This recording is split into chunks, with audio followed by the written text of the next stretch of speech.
شباب ازيكم؟ يا رب تكونوا بخير.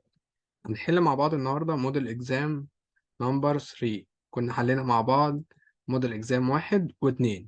هنحل دلوقتي اخر واحد من كتاب المعاصر نمبر 3. تمام. question نمبر 1. mention the name of scientist. عايزين نعرف مين العالم اللي عمل القصة دي. تمام. اول حاجة deduce the relation between the electric current and the potential difference. تمام. طيب electric current ده اللي هو ايه؟ الاي. مظبوط كده. والبوتنشال ديفرنس ال V. طيب احنا عندنا قانون اوريدي بيجمع ما بين الاي والفي. القانون ده اسمه ايه؟ اسمه اومز لو. الار ايكوال في على اي. يبقى اذا مين هو الساينتست ده؟ يبقى اوم. يبقى الساينتست اللي جمع ما بين ال V وال I في لو واحد، في قانون واحد، هو أوم، عن طريق أومز لو. R equal V على I. وده كان آخر مثلث معانا في الجزء بتاع الإلكتريستي. تمام كده؟ تمام. Discover the means of how the genes control the appearance of genetic traits. مين اللي اكتشف الجزء بتاع الجين وطريقة الظهور بتاعها ما بين الآباء للأبناء؟ طرق انتقال الصفات الوراثية ما بين الآباء والأبناء عن طريق الجينز. كان مين هو؟ ومش هو هم كانوا بادل آن تاتوم. بادل آن تاتوم. تمام كده. يبقى دي احنا عرفناها من كلمة الجين و appearance of genetic traits. ده كان الجزء اللي احنا كنا بنتكلم فيه على الهيومن بينج، بنتكلم فيه على جزء البني ادمين. لكن لما كنا بنتكلم على الجزء بتاع البي بلانت ونبات البسلة، فاحنا كنا ساعتها بنتكلم عن مين الساينتست؟ كان مندل. كان مندل. تمام كده. تمام. discovered the radioactivity phenomenon. لا، ده الجزء اللي ملغي علينا. تمام. made A model of DNA molecule is composed of two strands coiled around each other. ده جزء برضو مش مهم قوي، بس مين هما؟ واتسون and كريك. واتسون and كريك.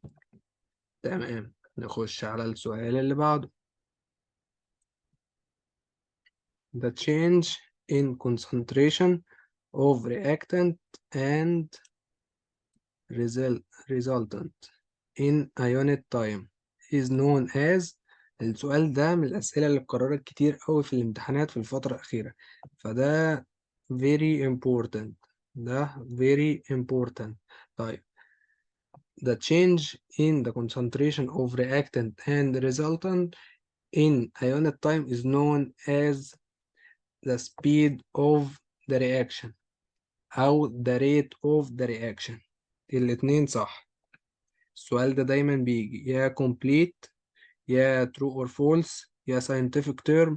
دايما بيجي ايا كان السؤال اللي جاي منه، بس هو كجملة على بعض كده لازم بيجي باستمرار في الامتحان، فده very important. تمام. يبقى التغيير في الكونسنتريشن، في التركيز ما بين اللي داخل الرياكشن واللي طالع من الرياكشن in a unit time is known as the speed of the reaction. تمام كده. طيب. when the amount of glucose decrease in the blood, pancreas secrete of a hormone. لما السكر في الدم بيزيد قوي، ساعتها البنكرياس بيسكريت انسولين عشان يقلل ليفل السكر من البلد.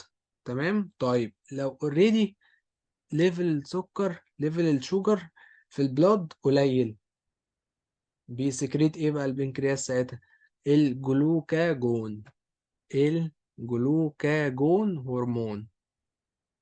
تمام كده. يبقى لما البلاد شوجر او الشوجر ليفل بيبقى زيادة في البلاد، البنكرياس بيسكريت الانسولين. طيب لو بقى الشوجر ليفل او مستوى السكر في الدم اصلا قليل، ساعتها البنكرياس بيسكريت ايه؟ الجلوكاجون هرمون. تمام كده، تمام. يبقى احنا ايه اللي خلانا نعرفها هنا؟ when amount of glucose اللي هو السكر decrease، دي اللي عرفنا من خلالها ان هو جلوكاجون. لكن لو increase يبقى البنكرياس secrete of insulin هرمون. تمام كده. The breaking up of bonds in the molecule of reactants and the formation of new bond in the molecule of product is called as chemical reaction العادي. الكيميكال رياكشن العادي هو عبارة عن إن بتحصل بون بريكنج لبون، بيتكسر روابط في الرياكتنت، وبينتج من خلالها روابط تانية بتتكون في البرودكت. فده اسمه إيه؟ اسمه الكيميكال رياكشن. الكيميكال رياكشن. تمام. When the amount of iodine decrease in the food, the secretion of the A hormone decrease. لما الايودين بينقص في الفود، secretion of A hormone decrease. طيب الحتة بتاعت الايودين دي كانت ليها علاقة بالثيرويد جلاند، بالغدة الدرقية اللي هي موجودة عند الزور. صح كده؟ تمام. الغدة الدرقية دي أو ثيرويد جلاند أصلا بتسكريت إيه؟ بتسكريت الثيروكسين. بتسكريت الثيروكسين. يبقى the secretion of the thyroxine hormone decrease. thyroxine hormone decrease. تمام، تمام كده. طيب compare between natural resources of nuclear radiation. ده الجزء الملغي من علينا. تمام. نخش على السؤال نمبر 2.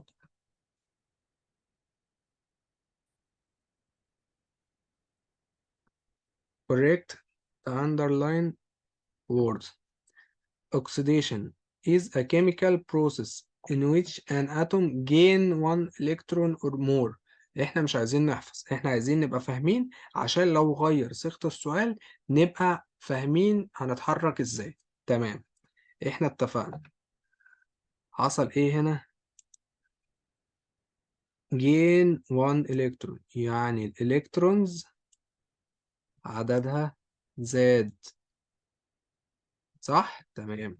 طيب واتفقنا ان الالكترون والاكسجين ما بيحبوش بعض خالص. لو انت هتزيد يا الكترون انا هقل يا اكسجين. طيب يبقى احنا عندنا ان الاو هتقل. طيب وطالما الاو قلت يبقى ده حصل ريدكشن. طالما الاو قلت يبقى حصل ريدكشن. طيب لو العكس، لو قلنا هنا ان اتوم لوز الكترون، طيب يبقى نمبر اوف الكترون هنا هيقل، وساعتها الأكسجين هيزيد. وطالما أكسجين هيزيد من اسمها يبقى حصل لها أكسيديشن. أكسجين هيزيد يبقى حصل لها أكسيديشن. تمام كده؟ طيب يبقى دي مش أكسيديشن، هي ريدكشن. تمام. Ohm is the measuring unit for absorbed nuclear radiation. ده جزء برضو ملغي من علينا. ده جزء ملغي من علينا. تمام. In positive catalyst reaction, catalyst is used to slow down the chemical reaction. احنا عندنا زي ما احنا متفقين ان الكاتاليست فيه نوعين، يا اما بوزيتيف يا اما نيجاتيف. طيب البوزيتيف بيسبيد اب the chemical reaction، لكن النيجاتيف بيسلو داون the negative reaction. يبقى هنا مش بوزيتيف كاتاليست، لا هو نيجاتيف كاتاليست. هو نيجاتيف كاتاليست. تمام. alternating current ده اللي بيطلع من الجنريتور ومن الدينامو اللي بيبقى بيتهز، اللي لما بينوروا بيه مثلا ايه؟ كشافات الملاعب. تلاقينا كشافات الملاعب كده اللي منورة الشباب اللي بتلعب كرة، تلاقيها دايما ايه لما بيجوا شغالة الجنريتور او الدينامو، تلاقيها بدأ واحد ينور وراها التاني، ياخد وقت تلاقيه بدأ يبقى مضلم شوية، بعد كده يبدأ ينور أكتر، بعد كده يبدأ ينور أكتر. يعني إيه الكرنت بتاعه، الانتنستي بتاعتها والدايركشن ما بيبقاش كونستانت، بيبقى إيه variable. يبقى alternating current is characterized by variable، يعني متغير variable intensity and direction. طب إيه هو الكونستانت؟ مين اللي ليه كونستانت intensity and direction؟ هو الدايركت current، الدايركت كارنت. تمام كده، تمام زي الفل. نخش على السؤال اللي بعده. put true or false according to Mendel's second law. The Mendel ratio for each pair of inherited traits equal 1 to 1. Sure. Sure false. Sure false. تمام. From the dominant in the human being is the free air loop، اللي هو الجزء الأخير في الودان اللي هو بيبقى طري ده، بيبقى سهل إنه يتحرك؟ طبعا. طبعا. تلات أرباع الناس أو أكتر كمان 90% من الناس بتقدر تحرك الجزء الأخير ده وبيبقى سهل معاهم. فيبقى ده dominant trait، صفة سائدة أو صفة موجودة بشكل أكبر من أي حاجة تانية، يبقى دي صح. تمام. The speed of chemical reaction increase by increasing the concentration of the reactant. طبعا 100%. نفتكرها ازاي؟ concentration يعني الشوارع الزحمة. الشوارع كل ما تبقى زحمة كل ما الناس تبقى عايزة تخلص. أنا دخلت في شارع زحمة عمال أخبط يمين وشمال يمين وشمال عشان أخلص وأطلع من الشارع ده، فتلاقيني كنت ماشي بالراحة بقيت ماشي بسرعة جدا جدا جدا عشان أطلع من الشارع ده. يبقى الشارع لما بقى زحمة، لما الكونسنتريشن زاد، أنا سرعتي بقت أسرع في الشارع عشان أخلص وأطلع منه. يبقى the reaction speed برضو بيحصل لها increase. تمام كده، تمام. طيب عندنا الكوبر سلفيت اللي هو CuSO4 decomposes by heat. يعني أول ما نسمع by heat ده يبقى حصل له thermal decomposition، حصل له تفكك بالحرارة، يعني اتفكك واحنا بنفعل أو سخناه عشان يتفكك. طيب احنا عارفين الكوبر سلفيت هيدينا ايه لما يتسخن؟ هيدينا كوبر اوكسيد and SO3 gas. يبقى into copper oxide and carbon dioxide CO2 definitely no. أكيد طبعا لا، مش هيطلع، هيطلع SO3. SO3 تراي أكسيد سلفر. تمام. تمام. نخش على اللي وراه. if the work done to transfer quantity of charge of 30 column. طيب أول ما بنشوف مسألة نروح راسمين الثلاث مثلثات. أول مثلث اللي هو بيجمع ما بين إيه؟ ما بين ال I equal Q على T. وتاني مثلث ال potential difference equal work على U amount of electricity. تمام. وتالت مثلث